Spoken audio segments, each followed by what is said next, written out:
Amin. Kasih tepuk tangan luar biasa buat Tuhan. Silakan duduk kembali. Silakan duduk kembali. Di ibadah kali ini ada berita yang sangat spesial. Semalam saya WhatsApp dengan Pastor Michael. Jadi sebenarnya kami ini sedang merencanakan sebuah live worship. Saya bersama dengan tim dan nanti juga akan berkolaborasi dengan teman-teman GSCS Worship.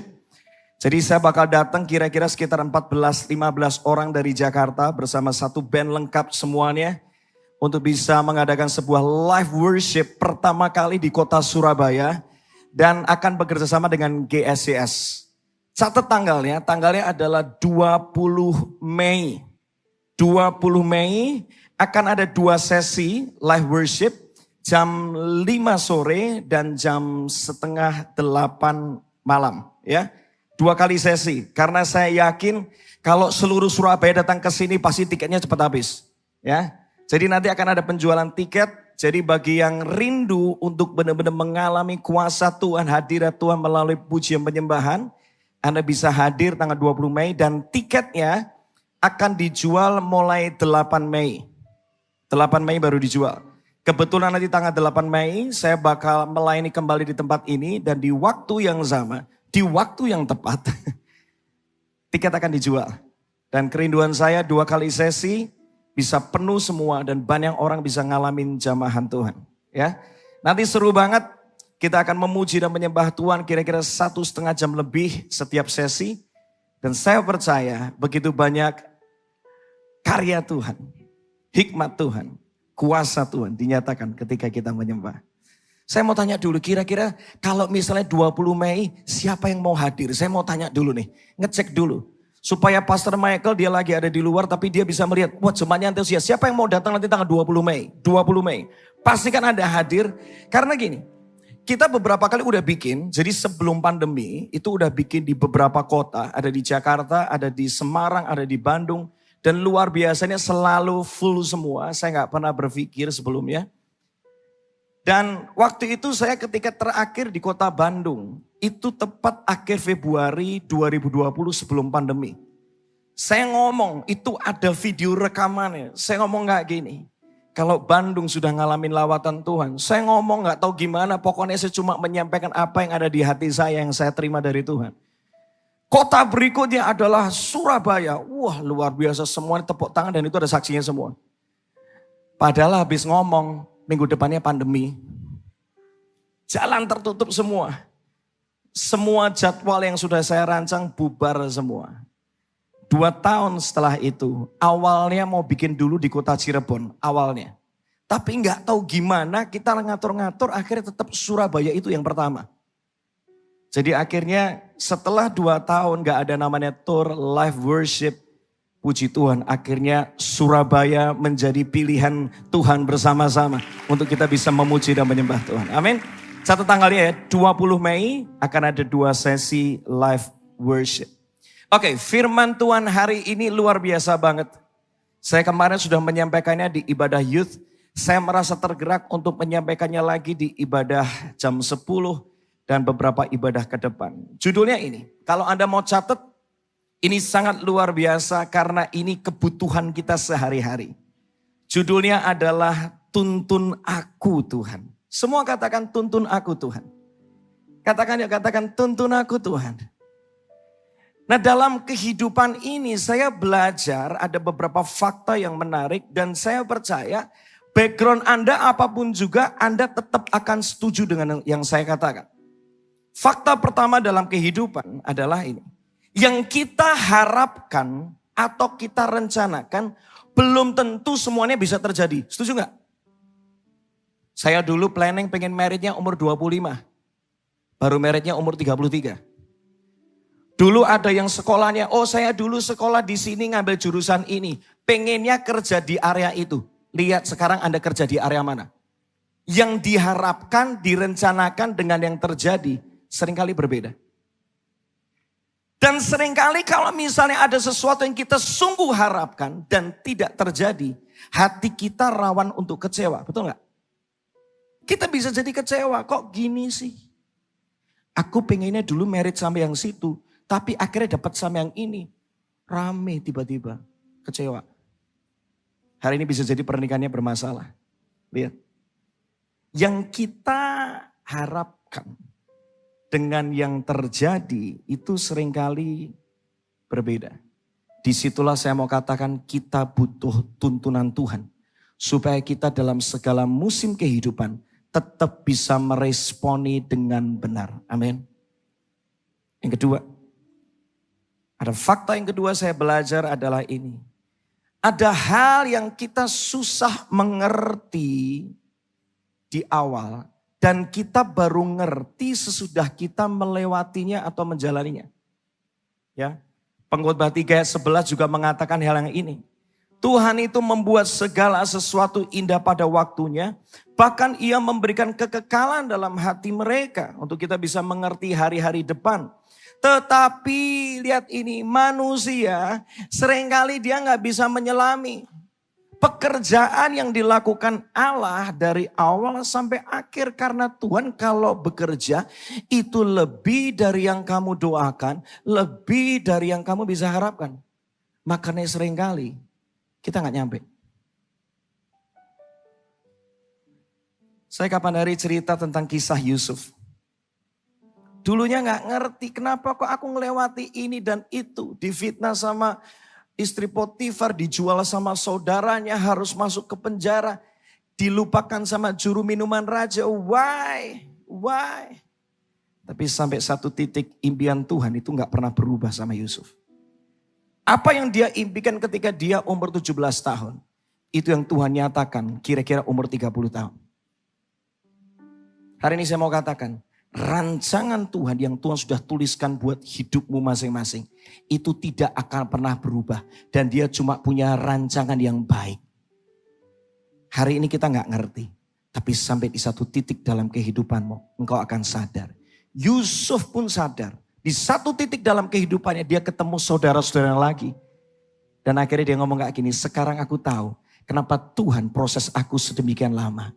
Ternyata supaya aku bisa menjadi berkat bagi bangsaku sendiri. Dulunya dia gak ngerti. Akhirnya dia ngerti. Dulu saya juga mikir kenapa Tuhan aku kok bisnis ini itu gagal. Sampai akhirnya aku masuk jadi seorang part-timer di gereja lokal. Awalnya gak enak, awalnya gak nyaman, pembentukan begitu banyak di sana, gak mudah. Tapi setelah 5 tahun saya menjadi seorang part-timer di sebuah gereja lokal. Di satu titik saya sadar, puji Tuhan, bersyukur aku masuk 5 tahun di sini. 5 tahun itu aku belajar banyak tentang organisasi, manajemen, dipercaya ini dan itu. Dan jadilah saya hari ini karena Tuhan itu begitu baik. Awalnya gak ngerti. Tapi ujungnya kita baru bisa ngerti. Kalau kita dituntun sama Tuhan, kita bisa meresponi yang kita gak ngerti. Tetap kita bisa meresponi Tuhan itu baik. Yang ketiga. Fakta yang ketiga dalam kehidupan, dengar ini baik-baik. Menang hari ini itu tidak menjamin menang masa depan. Kemenangan kemarin tidak menjamin engkau tetap bisa menang hari ini. Saya akan kasih beberapa contoh produk yang menarik. Yuk tampilkan. Paling ngerti yang paling kiri apa? Ada yang ngerti? Namanya apa tuh? Walkman. Yang tengah namanya apa? BlackBerry. Yang paling kanan namanya apa? Polaroid, betul kan? Ada yang ketawa-ketawa gitu, mungkin punya pengalaman dengan produk-produk ini, ya kan? Pertanyaannya gini, produknya kemana sekarang? Dulu semua orang pakai kan? Era 90-an siapa yang gak pakai namanya Walkman? Kalau anak-anak muda di zaman itu udah pakai Walkman, luar biasa. Tapi dia lupa berinovasi. Perusahaan sebesar Sony dia lupa berinovasi. Muncul produk baru namanya iPod. Menggantikan Sony. Dan akhirnya Sony habis. Walkman-nya. Gak ada lagi di pasaran. Hari-hari lagi mulai ngetren lagi pelan-pelan. Lihat. BlackBerry. Siapa yang gak pakai BlackBerry? Tapi lihat. Menang hari kemarin gak menjamin perusahaan sebesar apapun bisa tetap menang hari ini. Karena hidup itu pertandingan setiap hari. Karena itu kita butuh tuntunan Tuhan. Supaya apapun musimnya kita bisa tetap menang atas keadaan. Kita bisa menang atas perasaan kita. Kita bisa menang atas setiap kemustahilan yang gak mungkin rasanya kita bisa alami. Yang keempat, tangkap ini. Kemenangan yang satu, ini fakta kehidupan yang keempat. Itu tidak otomatis menjamin kemenangan yang lain terjadi di hidupmu. Orang bisa beli kasur paling mahal, belum tentu dia bisa tidur dengan nyenyak. Setuju? Berapa banyak orang bisa beli kasur paling mahal, tetapi tetap terus konsumsi obat-obatan supaya dia bisa tidur dengan tenang. Dia pengennya lepas dari obat itu, tapi mungkin gak bisa. Menang di satu area, gak menjamin menang di area yang lain. Berapa banyak orang yang punya begitu banyak uang dalam hidupnya. Apakah menjamin pernikahan dan anak-anaknya bahagia? Nggak jamin. Karena kemenangan yang satu itu tidak otomatis menjamin kemenangan yang lain dalam hidup kita.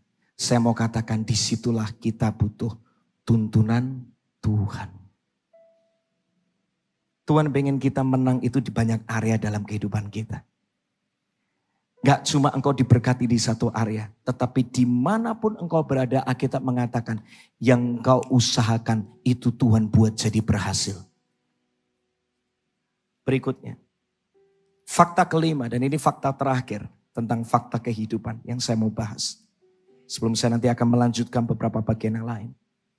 Di dalam fakta yang kelima ini saya mendapati bahwa ternyata definisi sukses di mata dunia dan di mata Tuhan itu berbeda.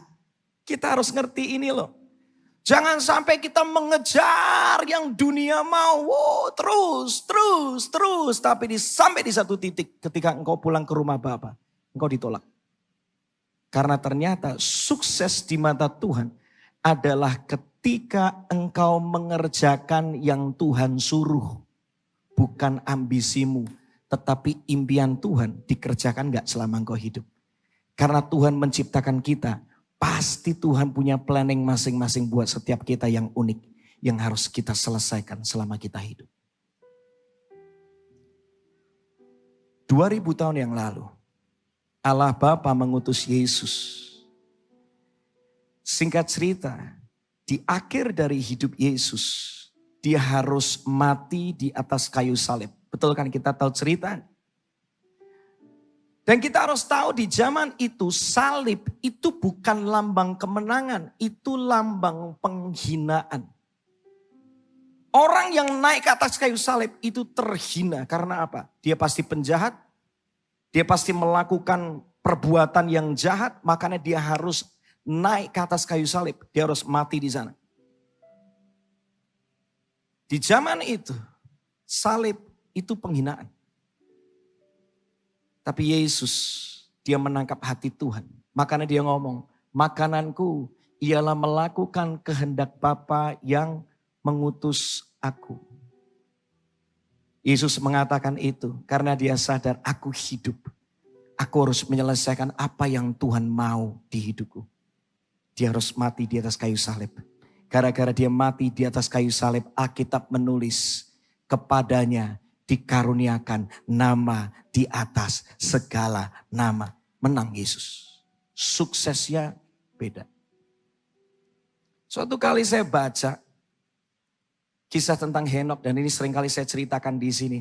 Saya akan ulang sekali lagi. Alkitab menceritakan Henok tuh ngapain sih dalam hidupnya? Gak ada sesuatu yang spektakuler kelihatannya. Alkitab cuma cerita bahwa Henok ini hidup 365 tahun. Dan lalu ia tidak ada karena ia diangkat lagi dan dia bergaul karib dengan Tuhan. Gitu doang. Dia gak bikin mujizat ya. Dia gak mengusir setan. Dia gak membelah laut merah. Yang keren gitu loh, Nok kalau kamu hidup. Alkitab cuma cerita beberapa ayat aja. Tetapi bagi Tuhan, di mata Tuhan, itulah sukses. Karena Henokh melakukan yang Tuhan mau selama hidupnya. Hidupmu di bumi sama hidupmu dalam kekekalan itu gak sebanding. Tapi hidupmu di bumi ini menentukan upahmu dalam kekekalan nanti. Yang Tuhan mau apa ya? Supaya kita bisa mengerti yang Tuhan mau. Kita butuh tuntunan Tuhan. Amsal 29 ayat 18a dikatakan. Bangsa yang tidak mendapat bimbingan dari Tuhan. Dikatakan di sini apa? Menjadi bangsa yang penuh dengan apa? Kekacauan. Orang itu kalau nggak dituntun Tuhan hidupnya kacau. Dengan kata lain, orang yang mendapatkan tuntunan Tuhan, makanya hidupnya benar. Ada beberapa yang ngurusin masalah anak, nama anak aja bisa jadi berantakan. Coba kita lihat ya. Supaya Anda hari ini pagi ini terhibur. Coba lihat. Coba lihat ini. Ada yang kasih nama anaknya siapa? Jas Hujan. Ada yang kasih namanya siapa? Anti Dendraf. Ini apakah karena orang tuanya ketombean sampai akhirnya dia ngomong bahwa anaknya kayak gitu aja udah. Yang lebih parah lagi anaknya namanya siapa? Yang bawah? Satria Baja Hitam. Mungkin dia gak kesampean makanya kepengen anaknya jadi Satria Baja Hitam. Lihat. Ngurusin nama anak aja kita butuh tuntunan Tuhan. Betul gak? Hidup ini butuh tuntunan Tuhan Bapak Ibu, teman-teman semua. Ngurusin nama anak itu butuh perenungan ya. Karena nama itu doa, betul gak? Coba lihat yang paling parah yang ini. Coba lihat berikutnya. Namanya siapa?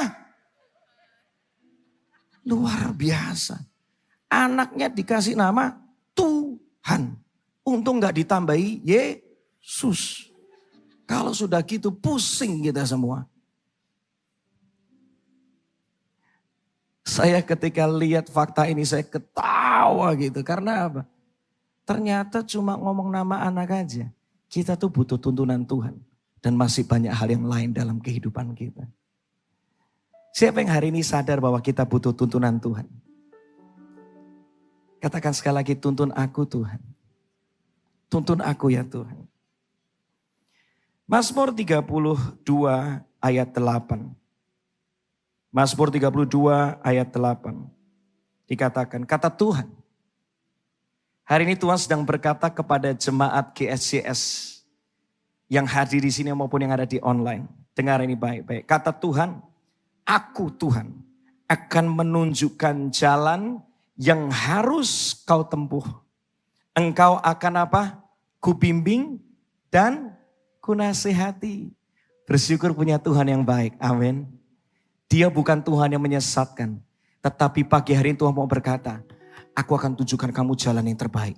Supaya hidupmu bukan lagi dalam kekacauan. Tetapi yang terindah, masa depan yang terbaik akan kau alami di hidupmu. Yang mau untuk dibimbing Tuhan, kasih tepuk tangan dong pagi hari ini. Come on. Aku mau tuh. Nah Tuhan kalau bimbing itu kayak gambarannya sesimpel ini. Coba lihat gambar berikutnya. Di sini pernah pakai aplikasi namanya Waze kan, atau GPS atau Google Maps. Ketika Anda merindukan sesuatu terjadi dalam kehidupan Anda, atau Anda udah set tujuannya, Anda mau jalan kemana, Waze, GPS akan bantu Anda. Sehingga Anda bisa dapat rute yang terbaik, betul gak? Itulah Tuhan.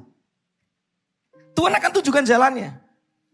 Dan seringkali jalannya belum tentu sesuai yang kamu mau. Karena jalan Tuhan lebih tinggi daripada jalan kita. Kita mikirnya akan jalannya enak-enak mulu. Tuhan seringkali tahu yang terbaik buat kita. Nah yang menarik ini. Ketika kalau kita ngomong tentang Waze, bisa tampilkan gambarnya sebentar aja. Ketika misalnya kita salah pilih jalan, di situ dikatakan bahwa 500 meter lagi harusnya kamu belok ke kiri. Mungkin karena kita nggak perhatian, akhirnya yang terjadi apa? Kita lempeng aja. Ketika kita tidak mengambil atau ngikutin jalan yang disuruh sama GPS. GPS-nya ngapain? Dia bodoh-bodohin kita apa enggak? Enggak pernah. Enggak pernah ada GPS tiba-tiba sampai rerouting gitu ngomong gini. Bodoh banget sih lu, bodoh banget sih lu. Enggak kan? Gitu aja nggak bisa, gitu aja. Enggak mungkin. GPS-nya ngapain? Dia akan rerouting Dia akan cari jalan yang terbaik supaya tetap tujuannya nyampe sesuai dengan yang sudah disiapkan dari semula. Itulah hati Bapa di surga. Dia mau supaya engkau tetap sampai tujuan yang Tuhan mau. Supaya semua rencana Tuhan itu tergenapi di hidup kita. Tuhan tidak pernah menyerah buat kita. Engkau bisa gagal. Engkau bisa salah. Tetapi hari ini dengar ada berita baik. Tuhan akan selalu punya cara untuk mengembalikan apa yang sudah terhilang. Apa yang tertunda. Dia mau kerjakan hari ini di hidupmu. Karena Tuhan mau memberkati setiap Anda. Kasih tepuk tangan dong. Tuntunan Tuhan dalam hidup. Itu bisa berupa apa sih? Saya belajar kalau Tuhan menuntun. Yang pertama tuh seringkali bisa berupa firman dan lagu yang tiba-tiba Tuhan ingatkan kepada kita. Ayo, saya mau tanya dulu. Di sini ada nggak yang pernah gitu lagi beraktivitas di luar hari Minggu ya, hari ibadah. Tiba-tiba nggak tahu gimana lagi nyetir di jalan tiba-tiba ingat lagu. Yesus mendengar lebih dari yang kudoakan. Pernah nggak ngalamin situasi di mana tiba-tiba ada lagu yang kayak keluar gitu aja dari hidup kita. Saya mau katakan itulah tuntunan Tuhan buat engkau. Supaya engkau kuat dan engkau diingatkan siapa pribadi Tuhan di hidupmu. Pernah nggak engkau tuh lagi nggak ngapa-ngapain misalnya gitu. Atau mungkin lagi sibuk. Tiba-tiba kok teringat satu perkataan firman yang engkau pernah dengar. Lagi ada masalah tiba-tiba diingetin. Jangan membenci. Ayo ngampunin. Firman Tuhan berkata ini dan itu. Pernah nggak Anda ngalamin? Saya cukup yakin banyak dari Anda yang pernah ngalamin seperti itu. Tuhan itu menuntun setiap kita. Itu melalui firman dan lagu yang diingatkan sama kita.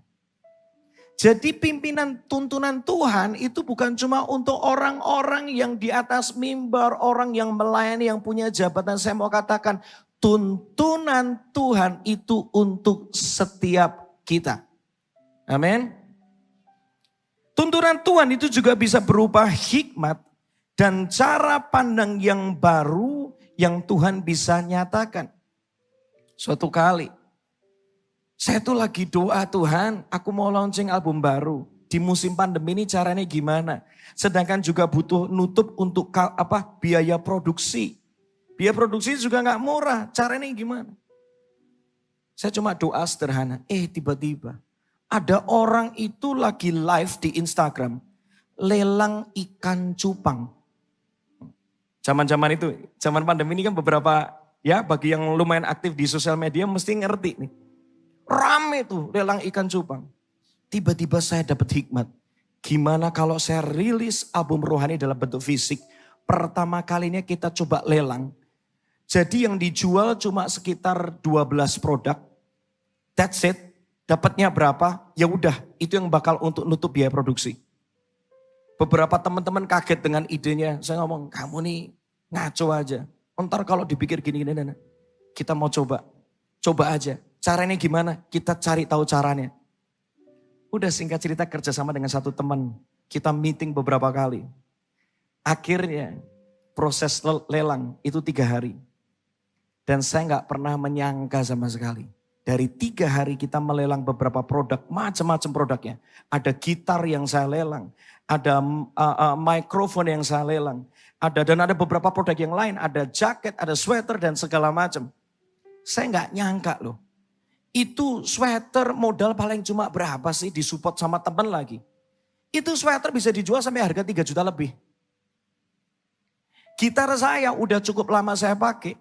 Saya awalnya deg-degan mana ada orang mau beli angka 20 juta lebih.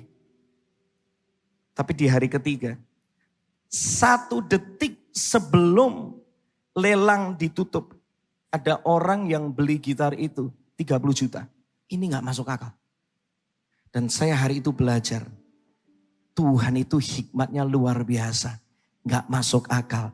Dan Tuhan gak cuma kasih hikmatnya buat saya. Dia mau kasih hikmatnya buat setiap Anda. Hikmat dan cara pandang yang baru Tuhan mau berikan buat setiap kita. Amin. Kasih tepuk tangan buat Tuhan. Ada satu lagu. Hikmatmu tiada terselami. Apa? Kasihmu dalam tak terduga. Nyanyi bareng-bareng katakan. Hikmatmu, jemaat teman, tiada.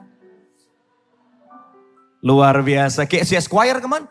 Kasihmu dalam. Chorusnya kita nyanyi bareng-bareng ya. Ku kagum.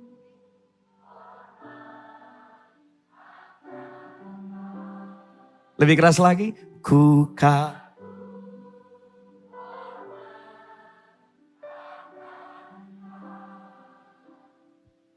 Kau Allah yang layak dipuji. Ku kagum.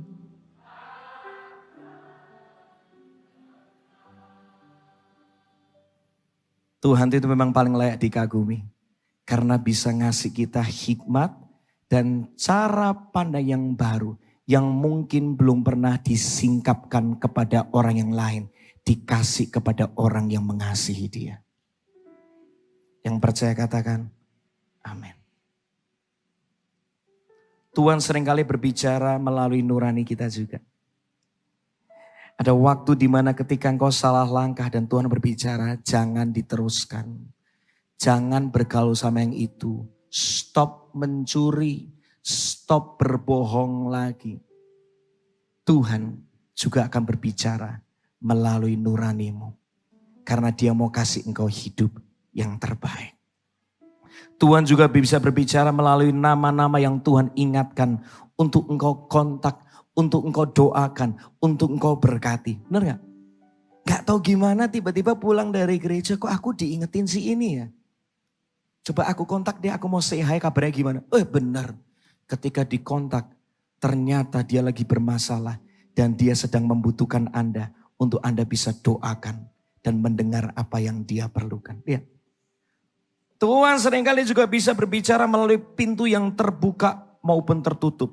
Tuhan bahkan bisa berbicara melalui mimpi, penglihatan, dan suara yang jelas terdengar. Itulah Tuhan kita. Nah pertanyaan gini, gimana saya bisa mendapatkan tuntunan Tuhan? Catat ini yang pertama. Untuk bisa mendapatkan tuntunan Tuhan, suara Tuhan adalah pertama, carilah dengan sungguh-sungguh. Semua katakan cari dengan sungguh-sungguh. Sekali lagi katakan cari dengan sungguh-sungguh.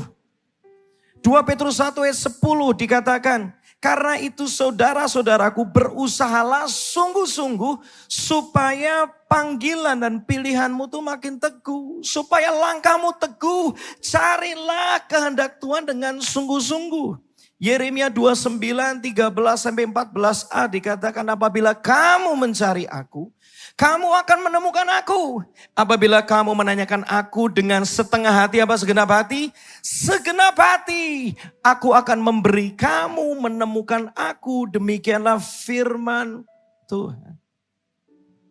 Suatu kali tahun 2013 saya waktu itu bingung pindah ke Jakarta enggak ya. Istri saya tuh gak suka Jakarta. Macet lah inilah itu dan gak punya keluarga di sana bla bla bla. Dia gak mau. Kami baru menikah. Kami menikah bulan Juli. Bulan Oktober tiba-tiba istri saya ngomong gini. Yang kalau kita pindah ke Jakarta gimana? Kalau kamu memang disuruh Tuhan aku mau ngikut kamu. Saya bingung. Beneran kamu mau? Ini kamu gara-gara emosi atau gara-gara apa? Tapi kalau memang Tuhan bicara sama kamu, ya udah kita doakan aja dulu. Jangan melangkah dulu. Bulan Desember kami mulai ngomong sama pemimpin di gereja. Sama orang tua juga. Dan dua-dua ketika ditanyain jawabannya lampu merah semua, gak ada yang setuju. Tapi saya sama istri cuma doa, kok rasanya iya ya. Udah deh gini deh. Coba kita ngomong lagi sama mereka.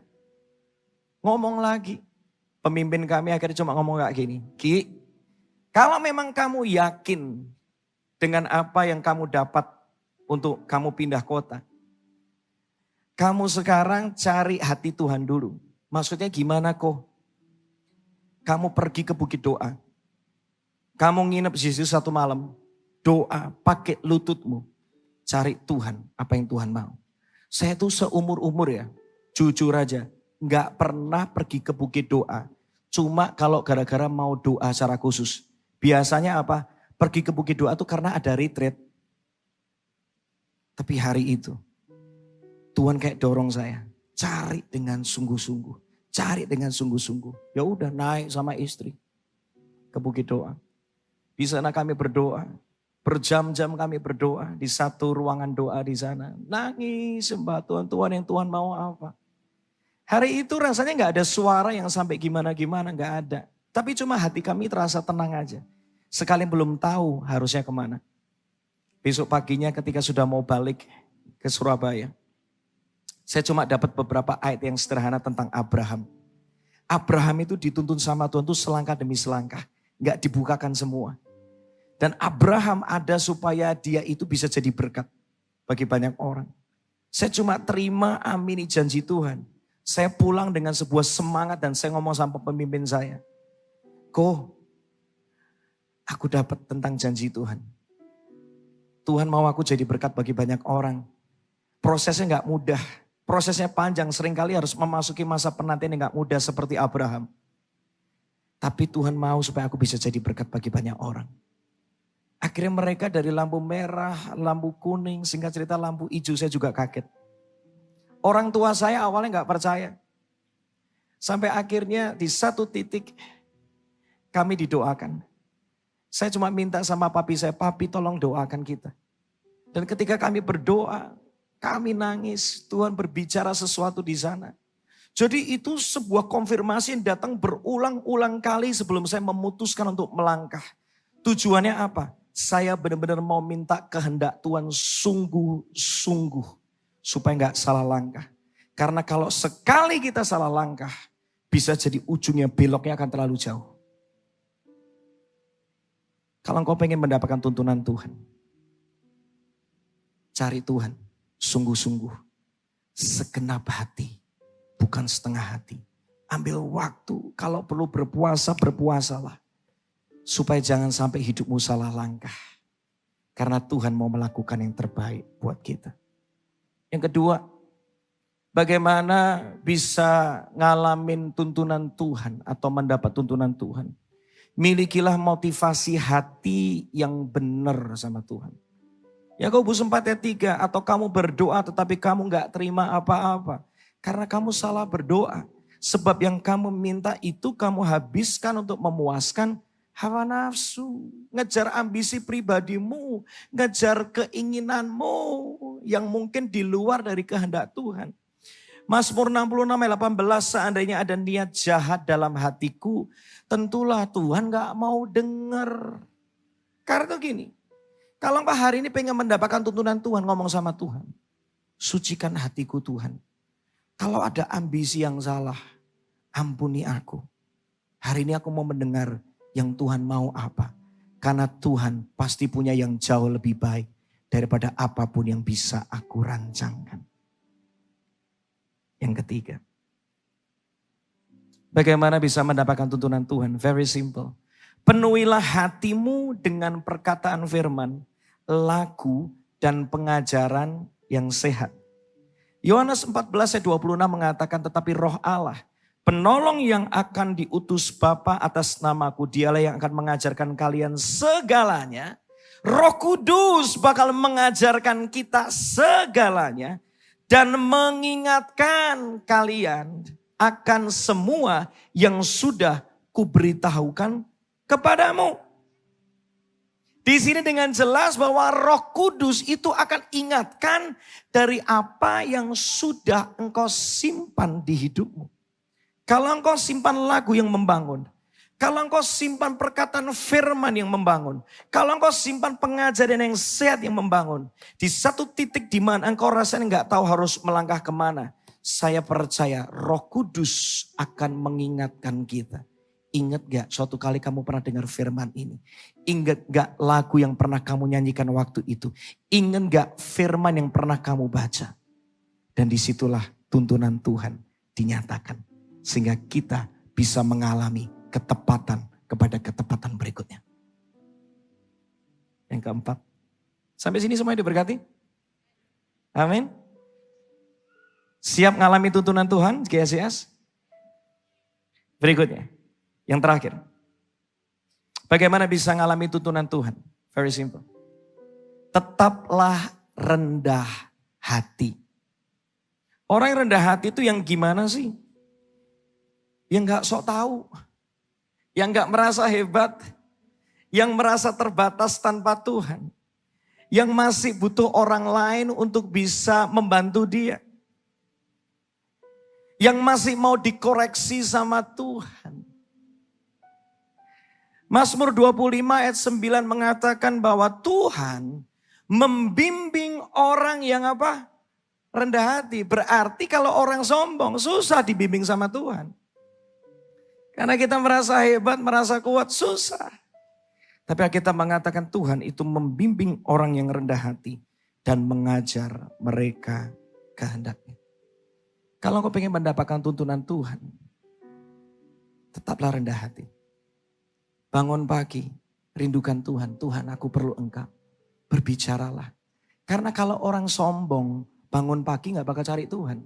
Karena merasa bisa. Tetapi kalau orang rendah hati, ketika engkau bangun pagi, Tuhan terima kasih buat nafas. Terima kasih buat tangan yang masih bisa digerakkan. Terima kasih Tuhan, aku masih bisa bernyanyi, berkata-kata. Terima kasih Tuhan buat segala yang kau lakukan. Hari ini, tuntun aku Tuhan. Tuntun aku Tuhan. Bawa aku masuk rencanamu. Karena aku tahu rencana Tuhan lebih besar dari rencanaku. Orang yang rendah hati, kau akan mendapatkan tuntunan Tuhan. Amin. Mari kita bangkit berdiri bersama-sama. Tim praise and worship bisa bantu saya. Sekali lagi nyanyikan lagu tadi, waktu yang tepat.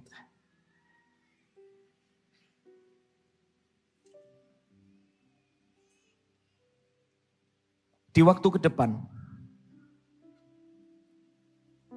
kita gak pernah tahu apa yang bisa datang dalam kehidupan kita. Benar ya?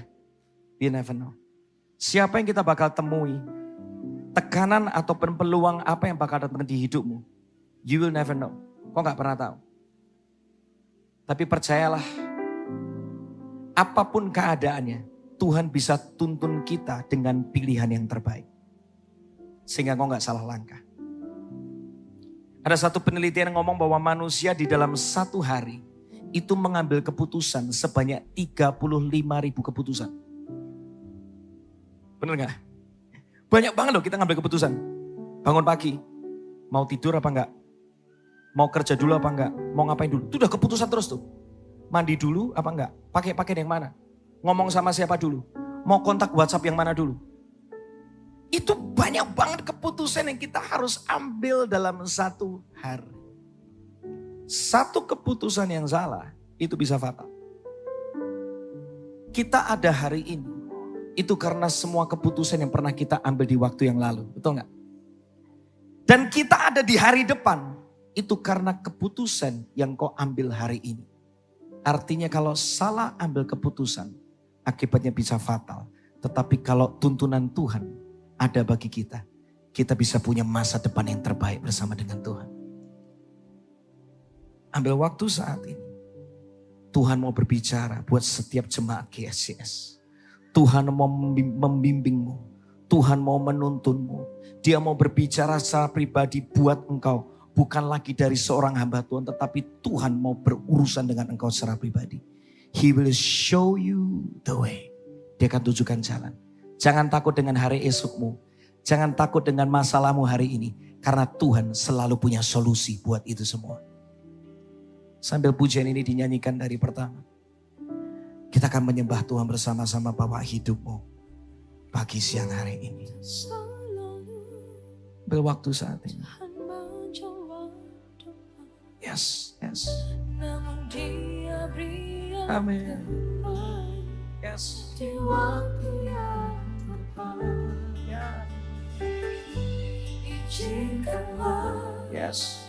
Tuhan untuk bekerja yang mustahil menjadi mungkin oleh karena percaya. Sekali lagi dari atas ya. Selalu Nyanyi bareng-bareng ya. Tuhan menjawab doa, namun Dia beri yang terbaik di waktu yang tepat. Izinkanlah Tuhan untuk bekerja yang mustahil menjadi mungkin oleh karena Angkat tanganmu tinggi-tinggi bersama-sama. Katakan, Yesus mendengar lebih dari yang kudoakan. Amin. Yesus menjawab lebih dari yang kuharapkan. Dengan caranya di waktu yang tepat. ku kan melihat Dia jadikan semua. Tuhan mau jadikan semuanya indah di hidupmu. Untuk semuanya bisa jadi indah, engkau butuh tuntunan Tuhan di hidupmu. Kita gak sanggup loh. Kita bisa salah langkah, kita bisa salah merespon. Kita butuh tuntunan Tuhan. Hari ini buka hati kita lebar-lebar. Dan berkata, Tuhan aku butuh tuntunanmu. Bagaimana kita bisa mendapatkan tuntunan Tuhan yang sangat-sangat kita perlukan. Karena kita mengatakan orang yang gak dibimbing sama Tuhan akan penuh dengan kekacauan hidupnya.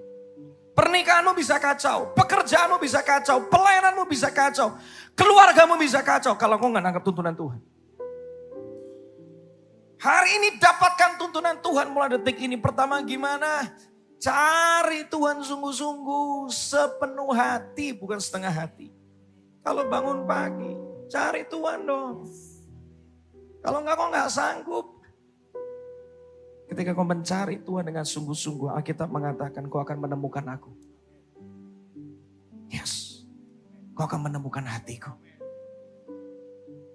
Yang kedua, punyailah motivasi hati yang benar.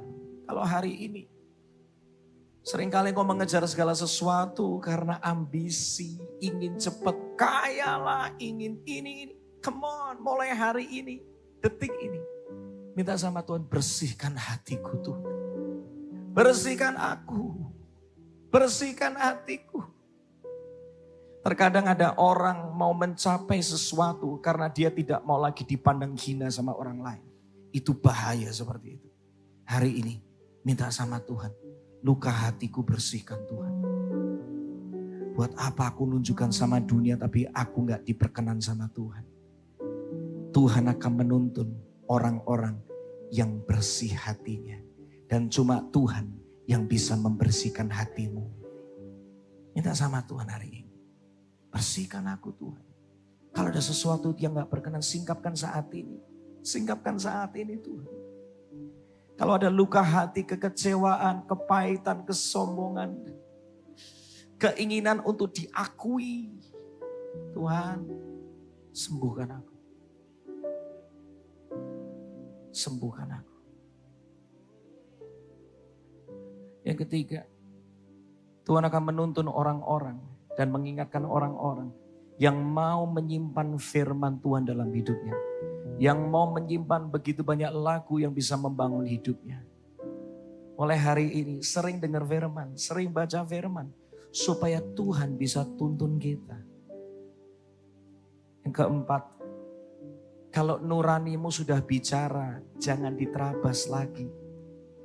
Karena seringkali kalau nuranimu sudah bicara dan engkau abaikan, lama-lama engkau gak bisa mendapatkan tuntunan Tuhan yang jelas di sana. Karena engkau udah terlalu lama mengabaikan isi hati Tuhan.